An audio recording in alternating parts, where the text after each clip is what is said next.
Olá, camaradas. Eu sou Matheus de Almeida, esse é o canal Resistentes. Estamos começando agora mais um Conversas Marxistas com um convidado muito especial, que é o Tiago Torres, conhecido como o Chavoso da USP.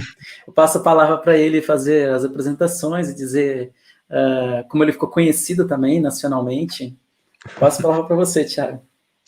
Boa noite, primeiramente.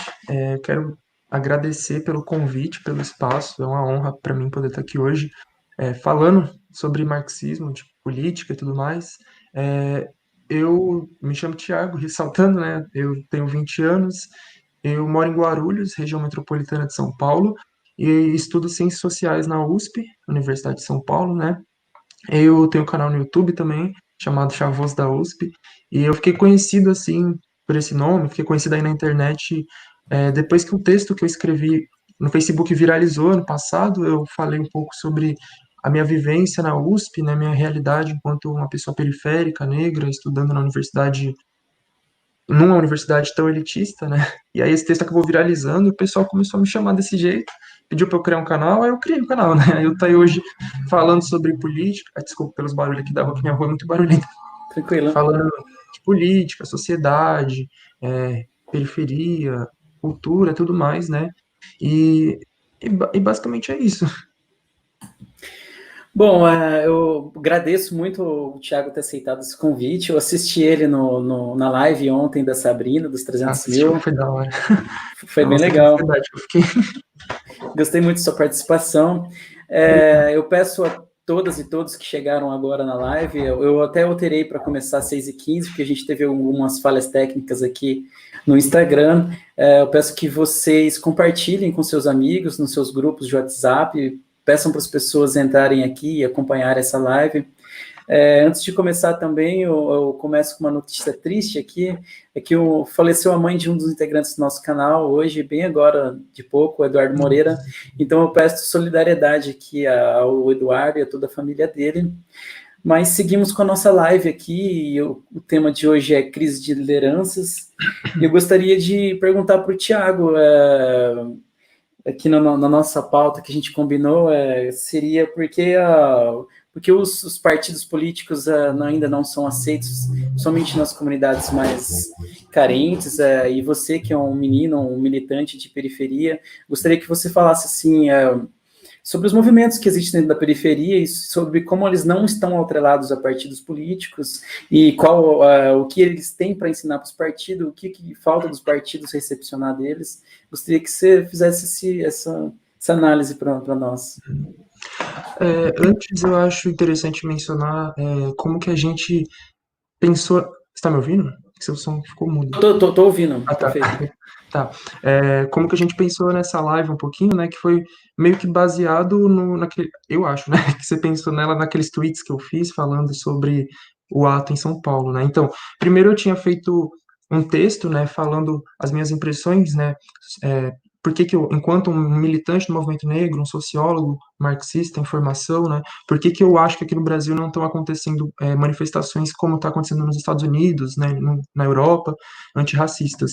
Aí eu fiz um texto e alguns dias depois teve o ato em São Paulo, né, o ato antirracista e antifascista, e parte do que eu coloquei nesse texto, né, meio que eu vi na prática, que é a questão do problema das lideranças, né? A gente vê a população bastante revoltada, mas não tem lideranças que condiz com a revolta popular, né? Então, acho que a gente pode até falar sobre a manifestação mais detalhadamente depois, né? Mas era só para dar essa contextualização. Aí eu fiz uma série de tweets falando sobre isso e tal.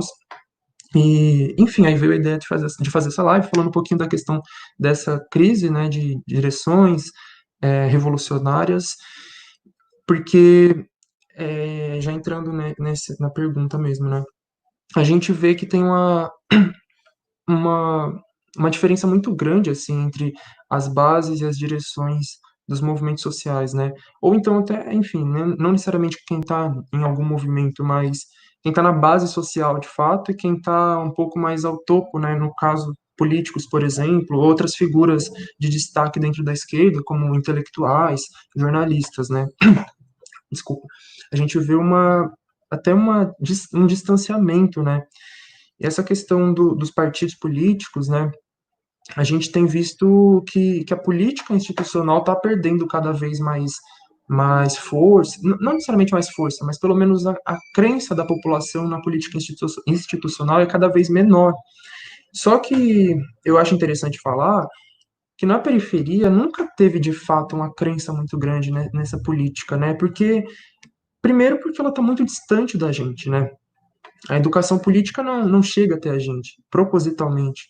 A gente é mantido nessa ignorância mesmo em relação à política, acreditando que ela é simplesmente votar, né? Então, passa essa ideia de que a política ela só acontece dentro da Câmara, dentro do Senado, né, dentro dessas instituições, e o que acontece fora dali não é política. Então, essa visão faz a gente pensar que a gente não tem nada a ver com a política, né? E, e aí, como nosso papel é só ir lá e votar, né? Parece até ser uma coisa super chata. E muitas pessoas, acho que não sei se é a maioria, mas eu acredito que seja a maioria, só votam mesmo porque é obrigatório, né? Se não tivesse que pagar multa, eu acho que muita gente realmente não ia votar. Inclusive, eu falo isso porque eu já trabalhei em cartório eleitoral e as pessoas sempre, a maioria falava isso, né? Porque a biometria se tornou obrigatória nos últimos anos em muitos lugares. E as pessoas, todo mundo reclamando, se eu não tivesse que pagar multa, eu nem fazia isso, eu não votava, né? E isso é uma coisa muito sintomática desse momento histórico que a gente está vivendo, mas como eu estava falando, isso é uma coisa bastante antiga, para falar a verdade, né? Primeiro, como eu estava falando, a gente geralmente não entende muito bem como que funciona a política, então a gente não se interessa muito, né? A gente não tem muita noção do que é um projeto de lei, do que é, enfim, o que que um deputado faz, o que que um prefeito faz, de quem a gente vai cobrar, como ele faz, né? E a gente não pode participar, em primeiro lugar, por isso, por não entender como é que funciona.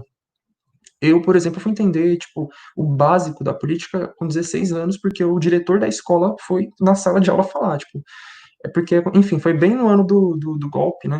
Em 2016, o diretor, eu acho que ele era petista, não sei, ele ficou meio puto, aí ele foi em todas as salas meio que dando uma aulinha de política, falando, gente, vamos estudar política, porque não vamos se formar só pelo Jornal Nacional, e ele foi explicando o básico, assim, pra gente.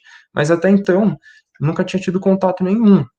E enfim, só para ressaltar, para não aparecer ninguém falando que ele fez doutrinação, né? Ele não foi fazer uma propaganda petista, né? Ele só foi explicar realmente o papel de cada político, cada instituição, e falou para a gente realmente não se formar só pelo Jornal Nacional. Isso é uma coisa certa, eu acho, de se falar, né? Mas enfim, o que eu queria dizer é que, além disso, né, da gente não ter muito esse conhecimento sobre a política, tem as questões concretas, né, de que a gente não vê melhora na nossa vida, concretas, né, mano? São sempre melhoras, assim, muito superficiais, né? E quem é da periferia sabe muito bem disso. Que vem essas coisas elas ajudam muitas vezes, né, quando acontece alguma coisa, mas a gente também está muito bem ligado que isso é meio oportunista de algumas formas, né? Então, desde sempre, antes mesmo de eu me interessar por política, de eu começar a estudar, todo mundo ao meu redor sempre falava, é ano de eleição, lá vai vir vereador querer fazer isso, fazer aquilo, sabe? Então, o pessoal na favela, na periferia, eles já estão acostumados com isso, e não gostam disso, sabe? Todo ano de eleição é a mesma coisa, já sabe que vai aparecer candidato, que vai vir querer pavimentar a rua, que vai vir querer construir, prometer que vai construir não sei o que, às vezes aparece candidato a vereador falando, eu vou construir uma escola, vou construir uma creche, sabe? Eles prometem até coisa que eles não podem fazer, que não está dentro do poder deles, né? Então, essa crença na política institucional, ela sempre foi muito fraca na periferia, né? A gente, quando participa, por dois motivos, como eu falei. Primeiro, porque é obrigatório, e segundo, porque a gente acha que ali é o único lugar que a gente pode fazer alguma coisa, sabe? Quer dizer, eu quero dizer assim, tem a ver com aquilo que eu estava falando, né? Sobre a impressão que é dada para a gente é de que a política só é feita nessas instituições, né? Então, a gente pensa que as mudanças sociais só podem acontecer dali, né? Então, a pessoa que quer mudanças, né, que é mais engajada, tem um espírito mais indignado, muitas vezes ela vai acabar achando que votar é o máximo que ela pode fazer, né? Mas não estou querendo dizer que as pessoas na periferia só fazem política dessa forma também, né? Eu, existe muitos movimentos sociais, existe muitos coletivos e todo tipo de organização, né, de pessoas que estão se organizando para tentar atuar na realidade de outras formas. Muitas vezes não dá para fazer isso de um nível muito grande, né? É uma coisa mais restrita ali à própria comunidade, mas ainda assim é importante, né? Então você vê surgir as organizações de bairro, né, dos moradores, que, que fazem, enfim, as coisas ali dentro da comunidade, né? Então a gente viu um exemplo muito forte disso em Paraisópolis, né? Agora na pandemia, que os moradores estavam se organizando para combater a pandemia dentro de Paraisópolis, né? Então onde o Estado não chega, as pessoas próprias sempre tiveram que se organizar. Então a gente sempre teve essa noção, né, de que o Estado não chegava até ali, a não ser pela repressão da polícia, de que a lei não funciona ali, de que não existe uma preocupação verdadeira com a nossa vida, né, com o nosso bem-estar, é geralmente uma questão eleitoreira mesmo. Então, a crença sempre foi muito baixa, né? E nos últimos anos isso tem crescido cada vez mais, né? E eu acho que tem muitos fatores aí, muitos mesmo, né? Acho que é um movimento até mais antigo, talvez esteja até ligado com o desenvolvimento do neoliberalismo, com essa fragmentação da consciência da classe trabalhadora e da precarização do trabalho, que também muitas vezes dificulta a nossa união, mas e com isso começam a surgir outras formas de organização, né? Sendo a principal delas as igrejas evangélicas, né? Então, hoje em dia, quem mais está organizando a classe trabalhadora no Brasil, principalmente nas periferias, principalmente a população negra, são as igrejas evangélicas. E, enfim, né, pela lógica conservadora delas, elas ajudam a afastar as pessoas de partidos de esquerda, por exemplo. Mas não só isso, acho que os próprios partidos têm responsabilidade nisso, né? E a gente pode falar, por exemplo, do PT, o maior se adora se auto-intitular o maior partido de esquerda da América Latina, né? O tempo que ele teve no governo federal, eles abandonaram o trabalho de base, a proximidade com a periferia. Então deixaram meio que esse vácuo que já existia, né? Aumentou, mas ainda se distanciaram. Foi ocupado pelas igrejas, foi ocupado pela direita, e essa descrença vai aumentando, né? Então, acho que depois, por exemplo, surge o escândalo do mensalão, e aí entra a manipulação da mídia para associar o PT diretamente à corrupção, e aí, como era ele que estava no governo, acho que todo esse ódio que a população, essa raiva que a população já vinha guardando contra o sistema político, etc., contra o sistema de um modo geral, né? Acabou se reverberando contra o PT e também contra a esquerda de um modo geral. E aí, né, acontece junho de 2013, aquelas grandes rebeliões, onde a população mostra que está totalmente descrente do sistema e da política institucional. O PT acaba ficando contra as manifestações, né, então a população também já fica ainda mais distante da esquerda, enfim, aí falar sobre junho de 2013 já é um assunto bem longo, né, mas eu estou tocando esse assunto basicamente para falar que ali era a oportunidade que a esquerda podia ter visto de que a sociedade queria, a população queria uma mudança mais radicalizada, né? E quem captou isso foi a direita, não foi a esquerda, né? Então a direita se beneficiou com isso, né? E a radicalização para a direita foi para o fascismo, e a maior parte da esquerda continua aí nesse negócio de tentar manter a institucionalidade, defesa da democracia burguesa, e não entender que a população está querendo uma radicalização, né? A população não aguenta mais essas condições de vida. Então, elas não querem, a gente, né? Eu não vou falar de uma forma distanciada, né? A gente não quer mais do mesmo, sabe? Entrar nessa política. Quer dizer, é importante, não estou deslegitimando a política institucional, mas ela não deve ser o nosso foco, assim, o central, entendeu? Então, basicamente, eu acho que é isso.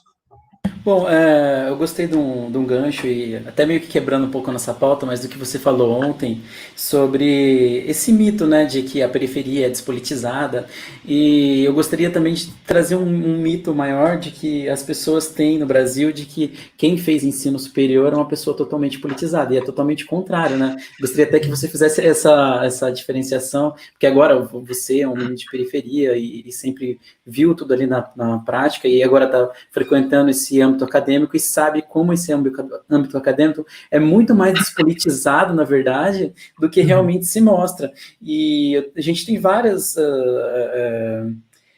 exemplos disso. Por exemplo, eu participo de alguns grupos, né, de pessoas de esquerda, e conversando com algum deles falando de familiares deles que são, por exemplo, da área médica. Tem muito médico no Brasil aí, a maioria que está falando que, tipo, gente que é oncologista, psiquiátrica, ou seja, aqueles cargos que são considerados, assim, um mito da sociedade como o topo da intelectualidade, né, aquela pessoa que estudou muito, mas pessoas falando que coronavírus não existe, que Covid é invenção da mídia. Então, assim, a gente também tem esse negócio para combater, de que uma pessoa que tem ensino superior e tem uma posição privilegiada, por exemplo, o general Heleno fala que é a função de general? O general é saber sobre território, sobre áreas. O general Heleno colocando em dúvida se a Terra é plana ou não. O outro general não sabe qual o clima do norte e do nordeste, não sabe nada de... Então, assim, essas pessoas que ocupam os altos cargos, vamos dizer assim, intelectuais do país, são pessoas totalmente desprovidas de conhecimento e é totalmente senso comum total, vamos assim dizer. Assim, eles não estão a par do que a gente traz eles como mito de intelectualidade brasileira. E eles criam aquela sensação de que eles são os inteligentes e as pessoas que não têm um acesso à universidade são pessoas que não sabem nada sobre política e não poderiam nem opinar sobre política. Então, eu queria que você fizesse também esse comentário sobre o que você falou ontem, se puder repetir e falar aqui hoje. Sim. Então, acho que dentro desse meio acadêmico, né, infelizmente é muito comum esse pensamento de que você só é politizado se você tiver estudado livros, ler muitos livros, etc, sabe? Eu acho que existem muitas formas de você se politizar. Existem muitas formas de você estudar em primeiro lugar, né? E de se politizar também. E muitas vezes a gente vai ver uma pessoa que pode ser, sei lá, analfabeta, nunca terminou nem a escola, trabalha no emprego mais precarizado e tem uma consciência de classe muito superior a alguém que está na universidade, sabe? Inclusive, né, existem exemplos concretos disso. Por exemplo, o pessoal que está surgindo aí dos entregadores antifascistas, né?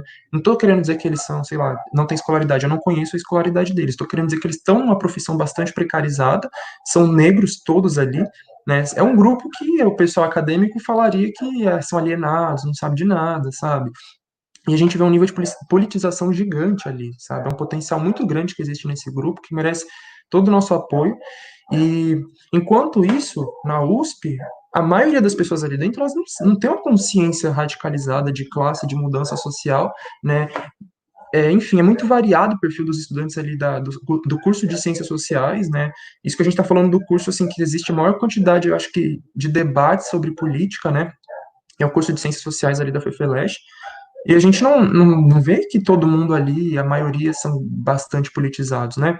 Tem pessoas ali que não estão nem aí para política, que são bem. Estou no curso só para aprender o pensamento dos autores aqui clássicos. Tem gente que é de direita lá dentro.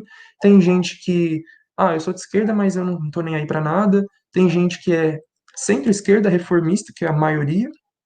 E a esquerda radical, né? Que enfim, é a minoria ali dentro. Então, é que assim, obviamente a gente é marxista, então pra gente ser radical é uma coisa positiva, né? Então por isso que eu tô colocando esse juízo de valor, né? De que a maioria lá, infelizmente, não é radicalizado. Ao mesmo tempo que a gente vê um monte de trabalhadores com esse pensamento mais radicalizado, não a maioria, né? Para falar a verdade. E tanto que os que se consideram de esquerda quanto de direita, né? O que eu estava falando sobre junho de 2013, quando essa radicalização não foi percebida pela esquerda, talvez, mas sim pela direita, e a gente caiu onde caiu, né? Não tô querendo, tipo, fazer uma análise simplista do que aconteceu, foram muitos fatores, né, mas eu só tô pegando um. E, como eu estava falando, né, eu acho que formas de você se politizar existem muitas, né? Então, você sendo uma pessoa pobre da periferia que está na base desse sistema, conseguir fazer uma análise crítica da sua realidade, você já vai estar se politizando, sabe? Se você não está sendo guiado pelo senso comum e tudo mais, tá fazendo análise crítica, seja porque você estudou, seja porque você participou de alguma roda de debate, seja por N fatores, sabe? Porque você participou de uma manifestação e ouviu determinados gritos que te fizeram refletir sobre alguma coisa. Então, tudo isso, essa prática vai te ajudar a se politizar. Então, eu comecei a me politizar muito antes de começar a ler livros acadêmicos. Eu fui ler livro acadêmico só quando entrei na USP mesmo, na faculdade. Antes disso, eu ia me informando por página no Facebook, por vídeo no YouTube. Era assim que eu ia me formando politicamente e fui começando a construir minha mentalidade de esquerda. Porque justamente por esse senso comum, essa ideologia que a burguesia coloca na nossa cabeça, né? Eu tinha certos pensamentos de direita, assim, que iam contra meus interesses de classe, né? E foi graças a esses vídeos, essas páginas, que eu fui conseguindo entender que a esquerda era onde eu me identificava, né? Então, não precisei começar a ler livros, etc. Claro que os livros ajudaram muito, não estou deslegitimando os livros também, né? Eu estou falando que não necessariamente eles precisam ser a única forma ou a primeira forma, né? Então, eu fui construindo essa mentalidade e quando eu comecei a pegar os livros para ler, participar de debates, de palestras, de mesas, aí foi se consolidando a minha mentalidade de esquerda, de uma pessoa revolucionária, né? Mas ela já vinha começando a se formar antes, fora desse ambiente acadêmico. É, como eu falei, pela internet, mas também a própria realidade concreta, né? Você vai percebendo no seu dia a dia como que as coisas funcionam. Por mais que você fique meio sem entender algumas vezes, né? Você consegue perceber certas coisas. Então, por exemplo, o meu pai ele tem uma mentalidade assim muito de direita em alguns pontos, em muitos pontos, né? Mas ainda assim ele é classe trabalhadora. Então, quando ele vê, por exemplo, o policial agredindo um trabalhador informal porque não tem licença para trabalhar, ele já fica puto, sabe? Então, por mais que ele tenha alguma mentalidade mais perto da direita, ele tem interesses da classe trabalhadora que aproximam ele da esquerda, de alguma forma, né? Então, isso, enfim, ou então minha mãe também, que tem uma mentalidade muito boa nesse sentido, de entender seus interesses de classe, sendo uma faxineira, uma trabalhadora precarizada, terceirizada, ela consegue entender uma série de coisas, né? Ou um monte dos meus amigos porque participam, por exemplo, de batalha de rap, participam de slam, estão se formando, estão se politizando nesses meios também, né? Esse meio da batalha do rap, né, do rap, dos slams, é um meio excelente, assim, para você se politizar estando na periferia. Então, para concluir, né, eu acho que basicamente é isso. Você tem muitas formas de estar refletindo e construindo a sua consciência de classe que não seja só nesse ambiente acadêmico, né, que é importante, mas não é o único e muitas vezes não vai te ajudar a construir uma consciência de classe, né? Pode até atrapalhar, só para concluir de verdade, né? Se eu fosse estudar só o que é passado na minha graduação, por exemplo, eu jamais ia ser marxista, porque ao contrário do que a galera pensa, né? Curso de sociais na USP não é marxista, não tem doutrinação comunista, é um curso super centro mesmo, assim, né, de você estudar as instituições e etc. E nada de emancipação, de questionar o sistema, é mais ou menos aceitar, desculpa, aceitar o que está aí. É isso.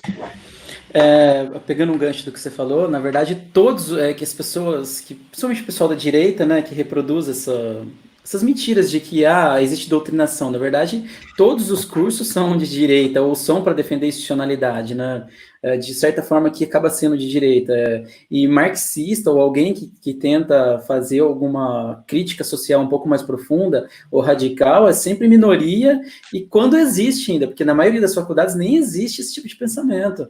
Se a gente for falar, e essas ideias mesmo que o Bolsonaro tem de, eu não sei se foi Weintraub, né, falou esses dias, que não queria nem sociólogo, antropólogo, historiador, assim, como se todos fossem de esquerda, todos fossem marxistas.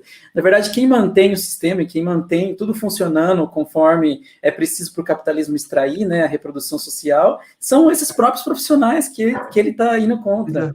Exatamente. Vai lembrar que o FHC era sociólogo lá da FEFELESH, fez um governo super neoliberal, né? Mas Sim, voltando, pegando um gancho que você falou sobre os partidos, eu gostaria ainda de deixar um pouco mais claro sobre isso, é que a gente, principalmente quem é marxista-leninista, né, tem um apreço muito grande para partido, mas para partido no sentido não só eleitoral, mas um partido como organizar a sociedade. Por exemplo, como você disse, nas comunidades existem resistência, existe pessoas fazendo um trabalho ali, mas na verdade eles não se comunicam. Por exemplo, quem é da Brasilândia às vezes não se comunica com quem é de outro bairro, de Paraisópolis. Tipo, são grupos agindo localmente que não tem uma estruturação, e essa estruturação só é conseguida através de um partido, principalmente em âmbito nacional, né, que organiza esses vários nichos pequenos e colocam uma proposição nacional de transformação nacional, né? E a gente não vê muito isso ocorrendo e os partidos nem muito preocupados em fazer esse tipo de trabalho.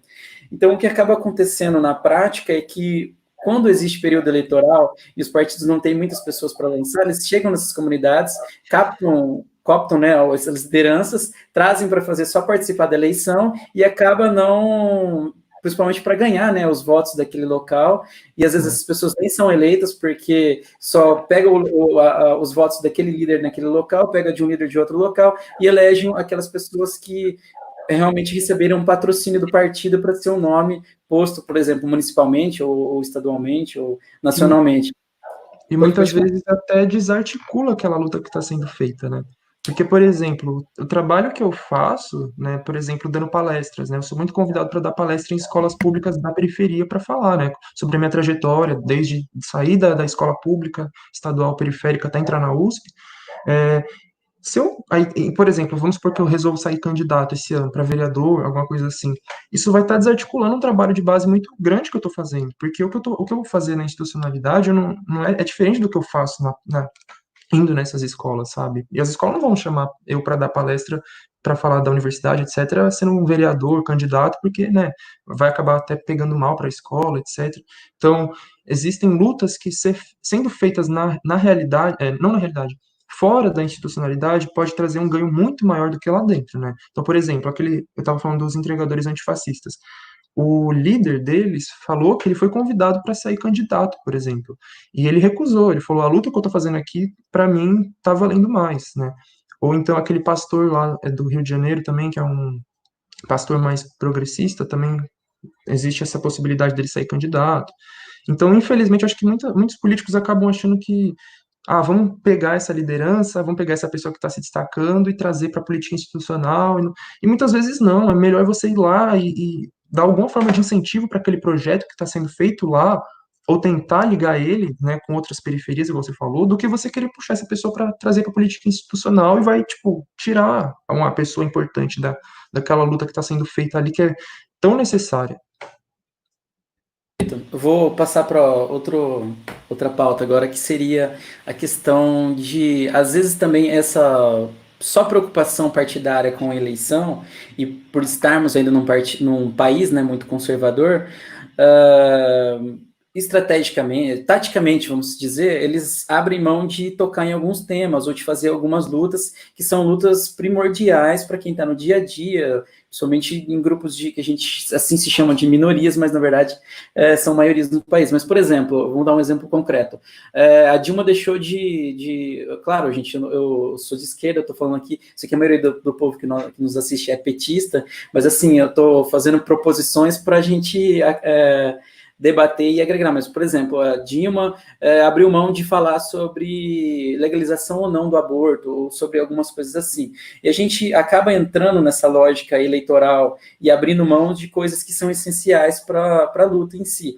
E isso entra o debate sobre as questões identitárias. Gostaria que você falasse um pouco sobre isso, sim, o quanto isso precisa ser adotado pela esquerda, sem esse moralismo eleitoreiro de dizer, não, se a gente adotar isso agora, vamos perder a eleição. Gostaria que você fizesse uma análise sobre isso. Uhum. Então, eu acho que é tudo uma questão de saber como que isso vai ser abordado, né? Eu acho que, infelizmente, a forma como essas questões sobre opressões, né, vêm sendo abordadas ao longo do tempo, é, acaba realmente afastando muita gente que é mais conservadora, que é religiosa, né? O que eu quero dizer com isso? Essas lutas anti-opressão, elas não são em si identitárias, né? Mas elas podem ser abordadas de uma forma identitária que, na minha visão, é o que vem acontecendo. É, hum, mas, enfim, vamos lá. O que eu quero dizer com isso, né? É, eu analiso assim a sociedade capitalista, né? Existe, eu não, a gente que é marxista, né? A exploração de classe, né? Uma classe que é a burguesia explorando a classe trabalhadora, sua força de trabalho, né? No âmbito econômico, e as opressões, né? Que vão oprimindo determinados grupos sociais e que vai cruzando essa exploração de classe, né? Então você tem a opressão racial, você tem a opressão de gênero, você tem a opressão de sexualidade e outras, e todas elas estão cruzando essa linha da exploração de classe, né? E é justamente por isso que está tudo atrelado. E tudo vai ser sentido por essa pessoa de uma forma diferente, né? O grupo oprimido do qual ela faz parte vai ser oprimido de uma forma diferente também dependendo da classe social que ela faz parte. Então não tem como a gente desassociar essas coisas, né? E infelizmente a maior parte da esquerda vem desassociando isso, né? E isso e pautar racismo, machismo, LGBTfobia sem pautar a exploração capitalista deixa a nossa luta muito cega e muito manca, sabe? Ela não vai ser realmente eficaz, tá ligado? Então, isso que eu falei agora é um exemplo de como as lutas anti-opressão não são tratadas de uma forma identitária, né? Elas são tratadas de uma forma identitária justamente quando elas vêm sem a questão de classe junto. E quando elas são muito voltadas para si, né, para essas identidades individuais e não para uma luta coletiva. Você não tem uma visão de coletividade de que você não vai se emancipar enquanto todo aquele grupo não se emancipar, né? Porque, por exemplo, acho que dá para usar o Big Brother, né, a última edição que teve, como exemplo dois acontecimentos assim que me marcaram e que dá para usar de exemplo da questão do identitarismo, né? Um foi quando as pessoas lá eliminaram o Babu para deixar uma final só com 3 mulheres, sendo que eram 2 mulheres lá, sabe? Uma mulher era burguesa, outra mulher era super racista. Então, o importante é deixar a mulher. Não importa que ela seja burguesa, não importa se ela é racista pra caralho, é mulher, e é isso que importa, sabe? Isso é identitarismo. E o outro exemplo foi quando a Thelma ganhou, né? Uma mulher negra, o pessoal falou, quando a mulher negra se movimenta, toda a sociedade se movimenta com ela. Tipo, mas, gente, foi uma mulher, né? Enfim, eu tô usando esse exemplo não porque o BBB é o maior exemplo disso, né? Mas é um exemplo que tá no dia a dia da maioria das pessoas. Elas assistem isso, então eu vou falar sobre isso. E aí, porque uma mulher ficou milionária, uma mulher negra, o pessoal acha que toda a população negra teve ganho com isso. Não teve, só ela que teve esse ganho, né? Enfim, então a gente não pode esquecer isso, sabe? A luta tem que ser totalmente coletiva e tem que ser ligada com a exploração de classe, né? Enfim.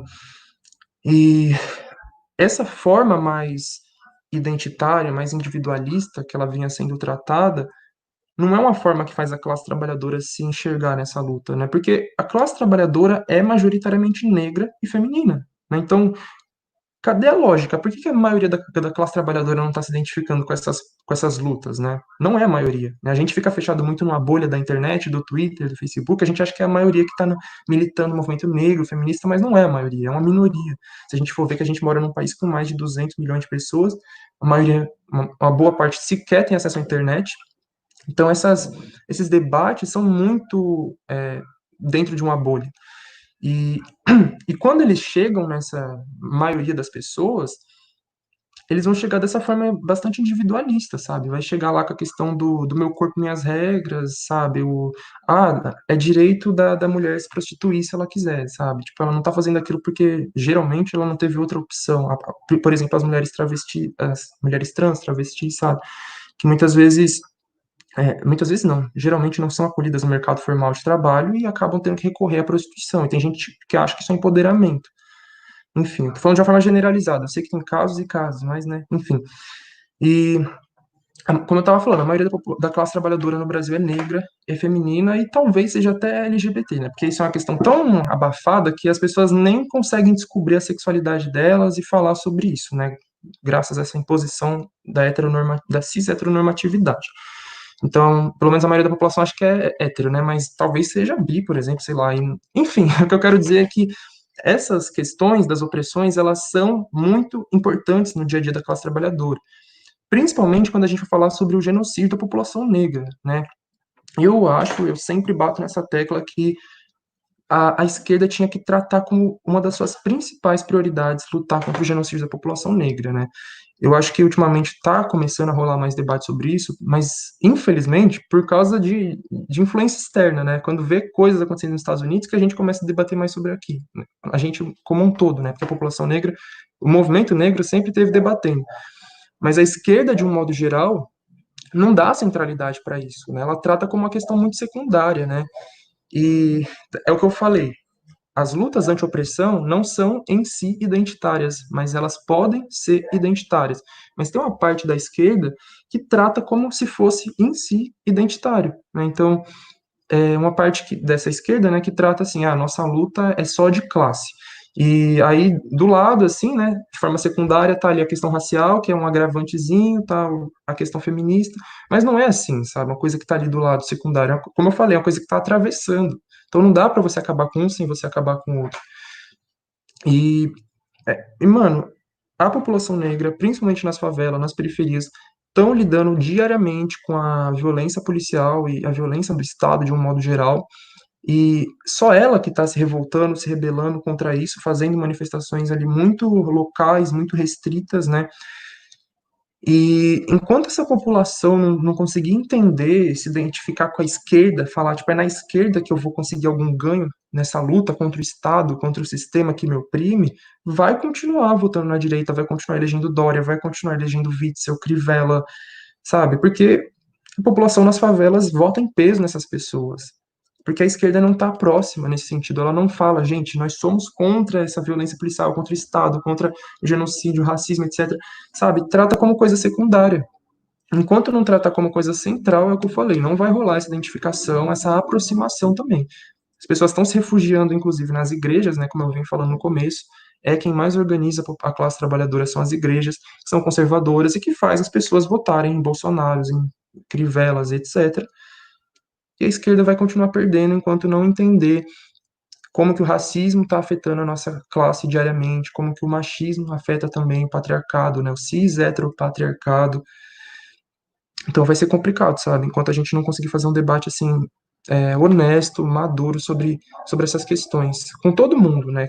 Com a esquerda, que tem que debater isso direito também, que não está sendo debatido direito, com a população que está fora da política, né? Classe trabalhadora mais não organizada, sabe? Precisa muito debater tudo isso. Perfeito. Pegando um gancho aqui, antes de entrar no próximo tópico, eu vou fazer uns agradecimentos com quem já está nos assistindo. O Mephistófeles, Camila Soares, Noilton Nunes, o Edu Goulart, que é um amigo aqui do canal, eu não sei pronunciar, Telt, não sei, Luigi Campagnolo, Walter Rodney. Então, a todos que estão nos assistindo, muito obrigado. Peço por vocês mais uma vez que se inscrevam no canal, compartilhem a nossa live aqui com seus amigos, nos grupos que vocês participam. E vamos seguindo a nossa conversa.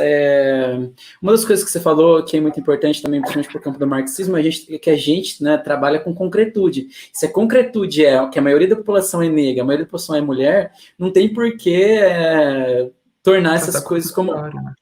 tratar como secundário, não, é impossível, principalmente no campo do Brasil, né? Se as pessoas quiserem teorizar isso em outro país, beleza para elas, né? Beleza, quiser teorizar em outro país da Europa, beleza. Mas aqui no Brasil é ponto fundamental, a concretude é a maioria negra, maioria mulher, então essa é a nossa pauta de luta. E as pessoas no campo da esquerda não conseguem mesmo enxergar isso na luta política. A gente vê isso nas eleições, né? Porque quando tem período eleitoral, a gente vê que, por exemplo, a questão da cota para a mulher participar da eleição é sempre cumpre ali ó, na porcentagem exata, e às vezes algumas mulheres só é colocada ali como porcentagem, nem participa da eleição em si. Você pode até ver que nas listas lá tem mulher com 1, 2 votos. Tipo, a gente vê que, é claro, né, que colocou a mulher só para cumprir a cota obrigatória, mas concretamente não deram oportunidade para ela participar e disputar aquele campo de poder, né, aquela luta institucional também, que a gente também não abre mão de fazer luta institucional, né, mas que a gente não tem isso como norte nosso, como realmente transformador da sociedade. Mas, enfim, vou voltar aqui agora para um tema que você tocou no início, que a gente ia abordar, que é por que as lutas que explodiram, né, mundo afora, não acontecem de uma mesma forma aqui no Brasil. Gostaria de te ouvir sobre isso. Então, se alguém quiser saber, assim, bem detalhadamente também não, né? Eu falei um pouco melhorzinho lá no texto, né? Não vou falar que foi tão detalhado, porque não foi a intenção de ser um artigo nem nada, era mais um texto para eu colocar minhas ideias assim para quem tivesse totalmente boiando nesse debate, né? Então eu fiz um texto, coloquei no Medium, coloquei no meu Instagram também, mas enfim, refletindo sobre esse assunto, eu acho que eu consegui pensar principalmente em 4 pontos, né? Não sei se eu vou lembrar de todos agora, mas peraí. Então, não, calma, eu não vou falar ponto por ponto, eu vou falar de um modo geral, né? Eu acho assim, a luta antirracista nos Estados Unidos sempre, historicamente, foi muito diferente dela aqui no Brasil, né? Porque são dois países com uma história diferente, apesar de ter muita coisa em comum, também tem muita coisa diferente. Então, num primeiro lugar, a maioria da população brasileira é negra, né? E nos Estados Unidos já não é assim, a minoria. O que é uma coisa meio contraditória. A gente fala, ué, mas aqui a maioria é negra, então por que que lá, que é a minoria, a luta acontece?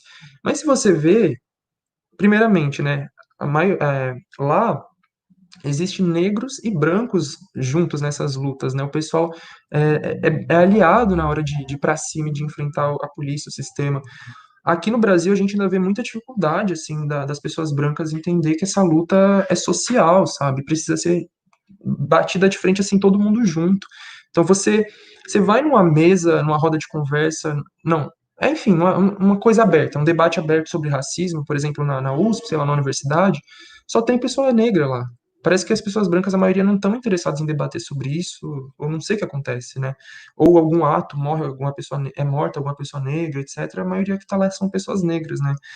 E e além disso, a maioria da população brasileira, apesar de ser negra, não se entende como negra, né? Se entende como parda, como mulata, como qualquer coisa menos negra, né?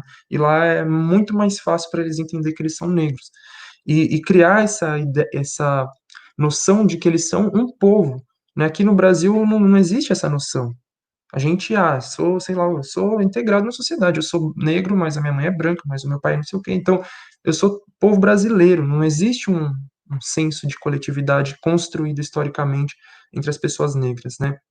É, então, você, por exemplo, sei lá, morre uma pessoa negra, você dificilmente vai ter aquela noção, assim, de...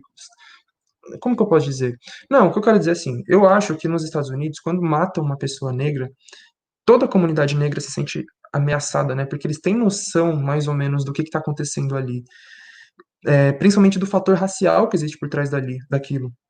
Aqui no Brasil, a pauta racial foi sempre tão jogada para debaixo do tapete e que hoje em dia muita gente acha que a maioria das coisas que acontece não é por motivos raciais, é só por motivos econômicos, né? De classe. Então, a violência policial não aconteceu porque a pessoa era negra, aconteceu, sei lá, porque ela era bandido, favelado, porque ela estava no lugar errado, na hora errada, porque o policial foi fazer uma intervenção na favela e ela estava lá. Então nunca vão falar, mano, a questão racial tá por trás disso. Por que que a maioria esmagadora que é morto são negros? Não é por acaso. E, enfim, né? Então eu fui construindo vários desses fatores, né? Porque eu acho que são muitos. Tem o fator da polícia também, né? Que aqui no Brasil é a mais violenta do mundo. Então isso gera um certo receio nessas nossas manifestações, porque a população na favela está acostumada a estar com polícia o tempo todo agredindo, violentando, né? No Rio de Janeiro é muito comum ter tanque de guerra andando dentro da favela, exército. Então, é, isso num dia normal, você vai andando na rua e você tá dando de cara com um tanque de guerra, e daqui a pouco tem um tiroteio. Imagina uma situação de rebelião, assim, de uma convulsão social, né? Ia ser uma repressão brutal. Então, se não tiver uma organização muito bem feita, né, isso como eu falei, vai ter uma repressão brutal. Precisa ter uma organização muito grande para isso acontecer e ser vitorioso, né? Não só acontecer, mas ter alguma conquista, né? Porque, voltando a junho de 2013, teve aquela grande rebelião social no Brasil inteiro e não teve conquista praticamente, né? Pelo contrário, teve um retrocesso gigantesco. Não pelas pessoas, mas, né, enfim, justamente pelo que eu vou falar agora, né, e o tema da live é essa crise da direção, né, da liderança. É, o que aconteceu em junho de 2013 não tinha liderança de esquerda, muito menos revolucionária, né? Então, é necessário a gente que é marxista acredita, né? Porque os anarquistas acham que não, qualquer um pode ir lá e todo mundo junto vai fazer esse negócio. Mas a gente acredita que é importante, é necessário ter uma liderança, né? Não uma coisa assim iluminada que vai guiar o povo desorientado, mas para ter uma unidade na luta, né? Para você falar, mano, esse é o norte, é assim, é assado, vamos seguir, não sei o quê, sabe? Não é para, enfim, ser massa de manobra, né? Mas simplesmente para ter um norte e ter uma unidade na luta. Porque uma coisa é você estar numa manifestação sem uma liderança que convocou o ato, que está no carro de som, que está pautando os caminhos, as pautas, etc., né? E isso é uma coisa, outra coisa é uma manifestação com um monte de gente que está ali com propósitos diferentes, não tem um norte, não sabe para onde vai. Então não vai ter uma unidade nessa luta, né? Então a chance dela se fragmentar e não ter uma vitória é muito maior. E, e essa, para mim, esse é o principal fator para a gente não conseguir ter um avanço nesse sentido, né, da radicalização da nossa luta aqui, principalmente a luta antirracista. Eu acho que aqui as condições materiais para isso acontecer são ainda maiores do que nos Estados Unidos, né? Porque a violência aqui contra a população negra é ainda maior, muito mais brutal. E então condições materiais não faltam, né? O que falta são condições, as condições subjetivas, né? Que no caso é a liderança, essa crise de liderança que é uma coisa muito antiga, né? Não é uma coisa que vem de agora, mas que em um momento assim faz a maior falta, né, mano? Porque a gente vê as condições de vida da classe trabalhadora, da população negra piorando cada dia mais, vê a revolta nessas pessoas também aumentando cada dia mais, o que é prejudicial, inclusive, para nós mesmos, né? Porque a gente vai guardando toda essa revolta, todo esse ódio, né? E aí a gente pode lembrar até do Fanon, dos Condenados da Terra, falando como que essa revolta, né, por você ser um ser colonizado, um povo colonizado e não ter condições de externalizar essa raiva, né, violentamente mesmo, né, contra o colonizador, vai gerando doenças psicológicas, né, problemas psicológicos. A nossa população negra é, enfim, extremamente, como que eu posso dizer, tem, enfim, sério, muitos problemas de saúde mental, assim, como ansiedade, como essas coisas, né, mas enfim, a gente também não tem acesso a saúde, né, psicólogo, etc. Então, simplesmente vai guardando tudo isso e externalizando de outras formas, né? Mas é necessário isso, sabe? A população pobre, trabalhadora, poder externalizar isso, essa revolta, para não ficar mais guardando isso dentro de si, né? E se prejudicando a si mesmo, a sua saúde mental e os seus ao seu redor, né? Mas poder externalizar essa revolta e de uma forma organizada, né? Então é daí que existe a necessidade da gente ter lideranças e ressaltando aquela diferença entre líder e chefe, entre, enfim, né, a pessoa que quer mandar e a pessoa que quer liderar, que quer criar essa unidade na coletividade, e, e poder externalizar essa revolta de uma forma organizada, com um objetivo, com um norte, né, para justamente ela poder ser vitoriosa, como eu falei. Então, isso está muito em falta. As lideranças de esquerda, a maioria, só fomentam, incentivam o pacifismo, o reformismo, esse negócio eleitoreiro, né? Então, vamos só pautar aqui a eleição, vamos derrotar o Bolsonaro nas urnas, vamos derrotar o fascismo nas urnas em 2022, sabe? A gente vê tanta gente aí debatendo, quem eu vou votar em 2022? Você vai votar em quem, Thiago? Você vai votar no Ciro? Você vai votar no... Eu falo, mano, você não sabe nem se vai ter eleição em 2022, caralho, fica aí falando de eleição, saco, sabe? Então a gente precisa sair desse negócio de só pautar a eleição, de só pautar o pacifismo, a institucionalidade, sabe? Eu não sei o que acontece, o que se passa na cabeça dessas lideranças. Eu não sei se é por causa que a maioria realmente é distanciada da classe trabalhadora, né? Ou se é porque eles são simplesmente oportunistas mesmo, mas eles não conseguem captar essa subjetividade, captar esse sentimento de revolta e ajudar nessa organização. Não consegue, eu não entendo. Isso me revolta mais ainda, né? Então vai juntando uma série de revoltas, é que é foda. Pegando o gancho aí, eu agradecer o Fagner de Souza e ele me disse que como que eu pronunciei, pode me chamar de Tarik, então eu aprendi a falar como o nome. E a Camila Soares mandou também, obrigado a vocês por proporcionar esses conteúdos de qualidade. Pegando um gancho que você falou, acho que um resumo geral, seria, nos falta organização em Atos, né? A gente vai para os Atos, não tem uma organização, não tem alguém realmente que a gente chega lá e vai se sentir representado. Essa pessoa tem a nossa, como posso dizer assim, o nosso respaldo, que eu sei que essa pessoa vai organizar bem esse ato, então eu confio nela para deixar a minha representação nela, que ela vai organizar tudo e tudo vai sair de acordo com o que a gente quer, né? A gente não consegue ter essa pessoa para chegar nos atos, tanto é que nesses últimos 2 atos surgiu 2 novas lideranças, principalmente aqui em São Paulo, né?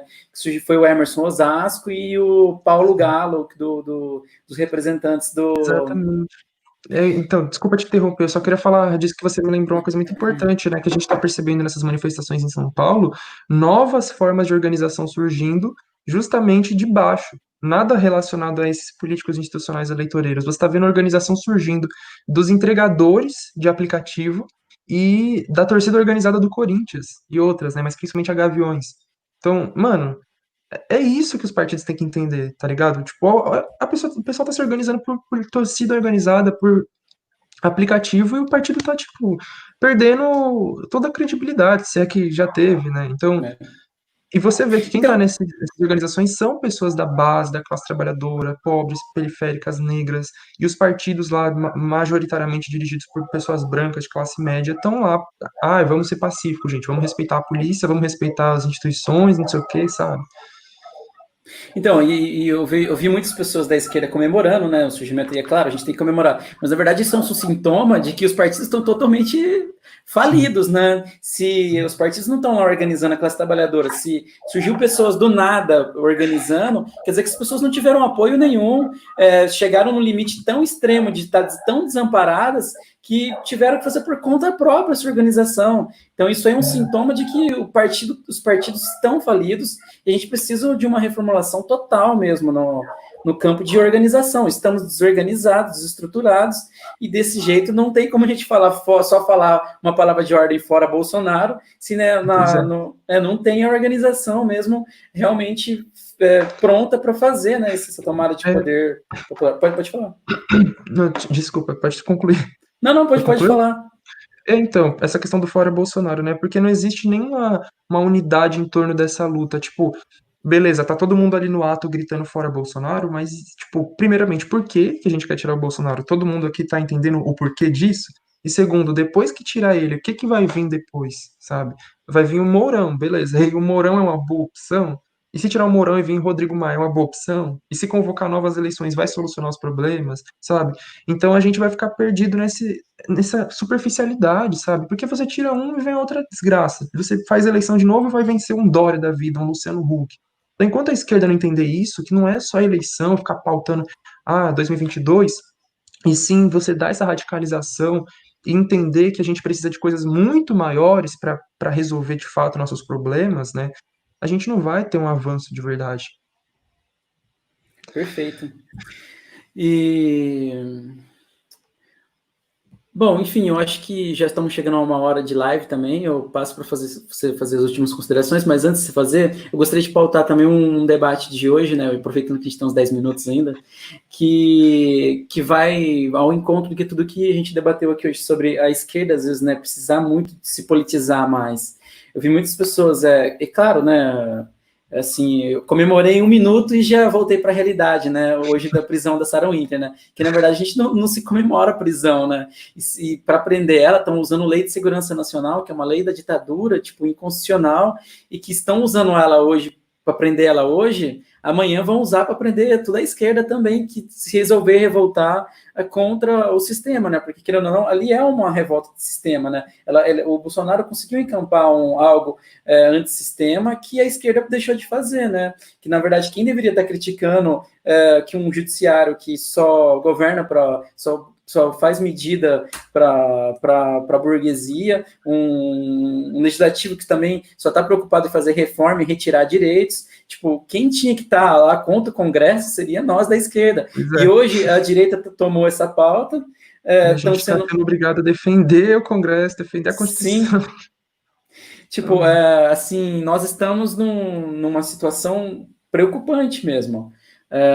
Muitas pessoas falam assim, o bolsonarismo está aí, está morrendo, está perdendo força, mas está perdendo força e outra coisa que vai nos atropelar está surgindo aí, que é, assim, esse aprofundamento institucional está ficando cada vez mais forte e Militarização da a política, né? militarização e o punitivismo, né, que também é algo que ainda está dentro da palavra da esquerda, porque o que eu mais vi hoje no meio das lideranças nos Twitter era todo mundo comemorando a prisão da Sarah Winter, achando que, nossa, igual quando a própria esquerda apoiou a lei da ficha limpa, né? Agora o Brasil vai funcionar porque a lei da ficha limpa não vai deixar os corruptos se candidatarem. No fim, quem foi enquadrado na lei da ficha limpa só foi a esquerda, porque a institucionalidade não vai punir quem faz parte da institucionalidade. E a gente tem que ter muito claro isso para as nossas lutas. Se a gente não tiver isso claro, vamos ficar de novo, né? Não vai ter golpe, fora o próximo que vir, e correndo atrás do rabo, né? É uma coisa que a gente precisa politizar o que falou, a gente precisa cobrar. Às vezes a gente fala assim, mas vocês ficam cobrando os partidos políticos. Meu, se a gente não cobrar os partidos políticos, a gente vai cobrar quem? A gente tem que cobrar, tem que fazer essa crítica. E se a gente não fizer, quem vai nos organizar? Se os partidos políticos surgiram para organizar a classe trabalhadora, a gente tem que fazer essa cobrança, e essa cobrança é totalmente legítima. A gente não está cobrando para acabar com o partido ou para destruir essas organizações. A gente está cobrando porque a gente quer que elas representem, quer que realmente cumpra o papel delas. Mas é isso, passo para você fazer as considerações finais. Eu acho que eu vou agradecer, né? Gostei bastante da conversa aqui, o debate achei bastante produtivo, né? Espero ter contribuído, espero que o pessoal tenha gostado também. Eu, eu fico sempre meio assim quando for na hora de terminar. Eu não sei muito bem o que falar, mas enfim, acho que é, agradecer, mas, né? E incentivar o pessoal a continuar procurando esse tipo de debate, de conversa, né? Muito importante. Enfim, não sei se necessariamente todo mundo aqui é marxista, é da esquerda radical, né? Mas procurar entender melhor essas coisas que a gente falou aqui hoje, né?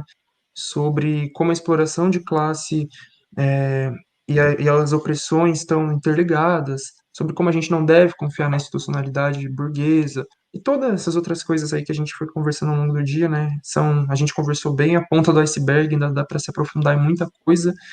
Então eu sugiro, né, que façam isso, que se aprofundem nesses debates, que quem puder também tá indo nas manifestações que tá rolando também ir para tentar ajudar, né, a pautar melhor elas e dar mais essa radicalidade que elas estão precisando, né, não deixar só o campo mais reformista tomando conta, né. E, claro, né, para finalizar, só lembrar que eu tenho um canal, né, e quem puder se inscrever lá, é Chavoso da USP o nome, e meu Instagram também é Chavoso da USP, meu Twitter é Ti Torres, meu Facebook é Thiago Torres, e também quem não tiver inscrito aqui no canal Resistente, se inscrever também, né. E é isso. Obrigado aí para você, pessoal do canal, pelo espaço, e para o pessoal que assistiu a gente aqui. Eu tenho mais uma coisa também para falar. Primeiro, né, óbvio, agradecer a todas e todos, pedir para eles seguirem você lá também. Você tem um Apoia-se também. Eu vi que você postou hoje que te convocaram para voltar a trabalhar no meio da pandemia. Então, é muito importante que as pessoas também contribuam com o seu Apoia-se, que é um momento agora de pandemia. Provavelmente você vai ficar sem emprego também, né?